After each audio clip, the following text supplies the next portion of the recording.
Katika kaunti ya Pokot Magharibi, serikali ya Kenya Kwanza inaongeza juhudi za kuimarisha uungwaji mkono mkubwa kutoka kwa wananchi wa mashinani. Farouk Kibet, mshirika wa karibu wa Rais Ruto, aliongeza kuwa kampeni hiyo inaunganisha wanawake na kutoa ujumbe mzito kwa wapinzani wa serikali ya Rais Ruto.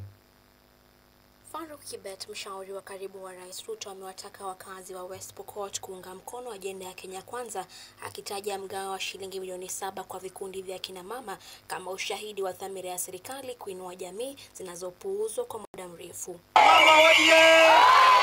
Katika kongamano lililowakutanisha zaidi ya wanawake 1000 na viongozi wa kitaifa katika eneo la Sigor, viongozi hao walisisitiza kwamba wanawake ndio uchu wa mgongo wa jamii na nguzo kuu ya mfumo wa kiuchumi. Hata hivyo, viongozi hao hawakusita kuikosoa vikali misururu ya maandamano nchini dhidi ya serikali, wakitaja kuwa harakati za ubinafsi.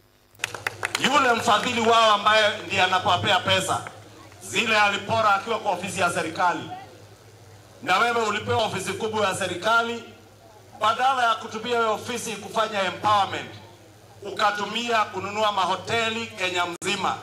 Hizo ndio pesa sasa unatumia kuchochea vita na vurugu Nairobi. West Pokot, mojawapo ya maeneo ambayo kihistoria yamekumbwa na ukosefu wa huduma, sasa linaanza kushuhudia uwepo mkubwa wa serikali. Kadri serikali inavyozidi kujenga mizizi mashinani, unazidi kuenea. Vita vya kisiasa havihusu kura pekee, bali kuhusu kufunga fursa, kuwekeza kwa wananchi na kushinda udhibiti wa simulizi ya maendeleo.